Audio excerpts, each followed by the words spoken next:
Hey Internet friends!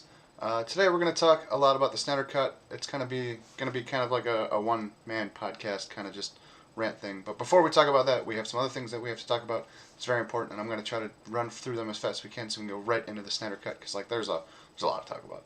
That's a long fucking movie.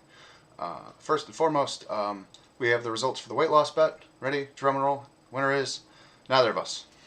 I know that's a big disappointment. I know you guys were so supportive and so loving to everything, doing hashtag Team Tim or hashtag Team Eileen, but we decided, because of some unforeseeable circumstances with my health, we had to keep ever changing the type of diet that I was on, going through a lot of medical things that I don't really want to get into right now, but basically we decided that the rules were going to have to keep changing and it was going to stop making sense, so we decided to call the bet off. That is in no part because of you guys. You guys were nothing but supportive and amazing, and we're still going to try to figure out a way to do a giveaway to try to get you guys some free merch, because we do have some free merch to give away. Like, we love how much support you guys, and we want to be just as supportive back. You guys are nothing but the greatest fans that on the planet. We love you. And on that note, too, with the competition type of videos in mind, we saw the positive run with that, and you guys seem to really like it. So we are going to be doing more competitive type videos in the future. Alright, so before we really get into the talk, let it be known now, there are going to be some spoilers in this video. Let me check the rest of my Gatorade. So, Snyder Cut. It is a phenomenally well done version of the 2017 movie that came out. It is 4 hours long, which is a whole journey, but it is definitely worth it if you are a fan of comics and movies. There's so many different comparisons that we can make. There's so many videos already out there of people talking about the biggest differences between the tone and everything. So I'm going to try not to be so repetitive of everything that I've seen already. This video is basically just going to be me breaking down the things that I liked it as a fan. Let's get into the actual nitty-gritty of the Snyder Cut. But my biggest thing with this movie and why it's so well done is the character development is so much different and so much better to me than it was in the original cut. The 2017 version, to most fans like myself, was a huge disappointment. It was very not, as a follow-up from Batman Superman, it was lackluster. It seemed like DC was attempting to make the Justice League into the Avengers, and it's not. They're two different entities. This video I want to concentrate more on character development throughout those movies, and one of the most big change that I was so happy with is Victor Stone, Cyborg, for those of you who don't know. With the Whedon cut, Cyborg comes off as just this brooding, whiny teenager. I'm I'm mad at my dad, and then he still does stuff, and then he just shows up. And he's kind of cocky and arrogant, which he is in the comics, but with no context to it, it just comes off as really arrogant. I don't like how the Whedon version did that. He didn't really have a lot of context. He disappears a lot. He's very brooding and just I'm mad. My dad made me into a cyborg. And it's so annoying. And as a character, and knowing as much as I do about Cyborg from the comics and even the Teen Titans series. The original Teen Titans series on Cartoon Network, as opposed to Titans Go or Titans, but that Cyborg is smart, and he's not very brooding. He's more upbeat, and he's complicated. And the 2017 version of that, we don't see that at all. We just see bullshit.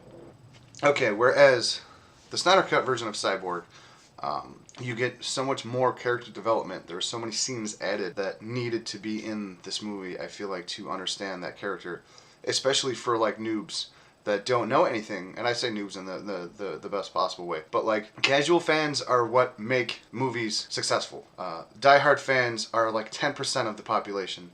Casual fans that don't know anything about these characters going in, you need to reel them in. You need to give them a reason to want to stay. And with Snyder Cut, I feel you get that, because I have friends that when Batman Superman came out and they saw that file of Aquaman and The Flash and Cyborg, I got nudged in the theater by my friend, and she was like, "Who is that?" I was like, "Oh, that's Cyborg. We can't talk about this right now because we're in the theater, but I'll explain that later." And I was so excited. And then 2017 Justice League came out, and I was like, "Ugh, oh, Cyborg in that movie, ugh." But then, boom, this version of him is, you see the struggle with his father, of like the whole struggle. You see the whole thing. And it seems like people that will say like this movie's 4 hours long, you don't need that. Like for that character development, you do. To understand his complexity as a character, you need to see the strained relationship with his father and how close he was with his mother, and then they both lost her. And you see that whole emotion of like, well, now we're all we've got. And like the arc that they do with his father is amazing. And you see him be a little bit more complex as a character, and you see him be more human. And I think that's very important, because like that's a huge part about Cyborg's character, is that even though he is a cyborg, he's human. And like that is one of the biggest aspects that they always play on in the comics. Is one of my favorite things, of that, like, even though he is this badass machine too, he's human. Let's move on to the Flash. The Flash in the 2017 version is definitely just knocked down to humor. Like, he's just like the comic relief. He doesn't really have any arcing in or anything like that. He's just funny. He's just young and funny. And then, like, what made me really upset with the original version is, like, they made him a coward. They made him afraid of everything. Like, one of the biggest moments in that movie is, like, he doesn't, like, they're about to confront Steppenwolf for the first time, and he literally is like, hey, I don't know how to fight. I'm afraid of everything. That guy's really tall. I just push people and run away. And they kind of turn his arc into like, no, you're not gonna fight. You're not gonna do that thing. Your job is to grab people and run away. Your job is to literally just rescue people. Even though in the comics he's not just that. He like literally will fight. And the Snyder Cut does away with that stupid bullshit of he's just comic relief. Like, granted, Barry Allen as a character is a little bit more lighthearted and will crack jokes and he'll be quippy, which is good, like, because it does break up the monotony of like the dark, brooding Batman aspect of things. And the way that they do this in the Snyder Cut is a lot better. Like, he's not just some like punk kid. You get a showcase of his actual power, of like how strong the Flash really is and like the things that he's capable of. They run entirely with a nice story arc for him. Is that the first thing you see with him is he is rescuing somebody from a car wreck while he's trying to do a job interview, and he's like that fast and that powerful. And they add a little bit of humor to that scene with the hot dogs. The hot dog, it's super important, the goddamn hot dog, but like it showcases like how he can be this very serious, super powerful being, and then like, yeah, he does have a little bit of lighthearted humor to him, and that's exactly how he is in the comics. Like, he's not just this like stupid kid that they showcased in the 2017 version. Like, he actually he's extremely intelligent, and he's so very powerful, and like he's capable of like altering the fabric of time and space because he's that fast. Like, and to actually showcase his powers in this movie is a fantastic change from the 2017 thing of him just being terrified and him just like being fast. Like, I'm just quick. It's like it's such bullshit. The benefit of this version of him in the 2017 version, like, yeah, he visits his dad, and you see like the realism of like what happened with Barry Allen's family and his mother's murder, and you get that real aspect.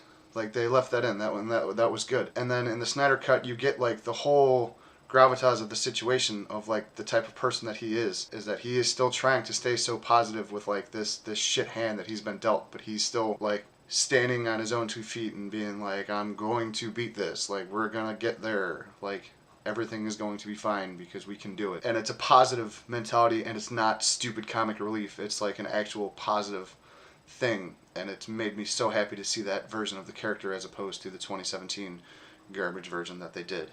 Aquaman as a character is fucking badass. And in the comics, there's all these different versions of him, but like my favorite version of him that a lot of people really like is the version that's almost in like the Justice League cartoon of like he's super prideful and he's super like kind of brooding and like my people are more important than fucking anything else. He's very, very much like, I don't really like the Justice League, blah blah. And in the 2017 version, you get this Aquaman that's like young and like everything's a fucking joke. In the 2017 version, like he's going back and forth making jokes about Batman to Batman, and they have like the scene where he's like sitting on the lasso and he's like, yeah, you're pretty and blah blah, and I'm afraid, I don't want to, I'm young, I got shit to do. And it's like it's not the Aquaman that a lot of us wanted. And then like the Aquaman movie following the Justice League kind of kept in line with that same type of character, where like they showed like his past and everything, but they made him kind of cocky. And like, yeah, Aquaman can be cocky, like it's a thing, but like the two different types of cocky is like young and cocky is annoying, as opposed to like experienced, cocky, and arrogant, which is what Aquaman can be in the comics a lot. It's a lot different of a line. And I feel like with the Aquaman movie, they were like, no, this is the thing. He's gonna be young and it's And then in this version, the tone change is 1,000 times better. Granted, there were some good music choices in the Whedon cut because that's what he does.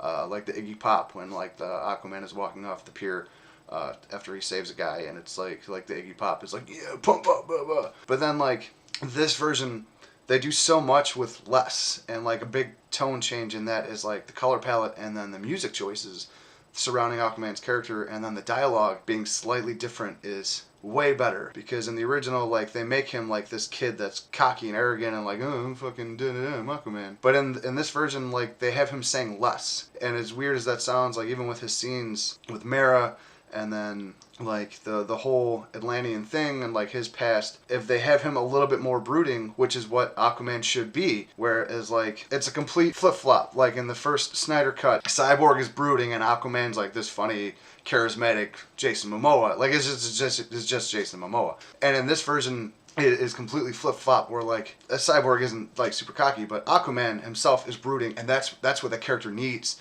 That character is so tortured. That character does have so much shit going on that like he needs to be quiet and needs to have these quiet moments of just sitting and looking somber, and then the music changed from being like punk rock fun, yeah, to this darker tone gives that character so much more power as a person.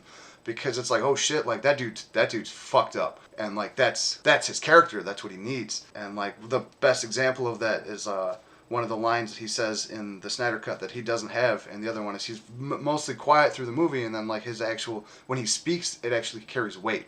And that's what's really great about it. He says something to the Flash of like, what makes you think I don't care? And it's one of those moments of like, you see that like he does care, but with him being more quiet and less vocal about everything, like he comes off as very like, it's very true to the character from the comics that I enjoy, that I care about. That being said, like that character development, I feel like if they had kept it in that fashion and then did the Aquaman movie like that, I would have liked it a lot more than I did. So the Aquaman movie was okay, but if they followed this version of the character, that movie would have been a billion times better. But they didn't, so let's move on to the next character.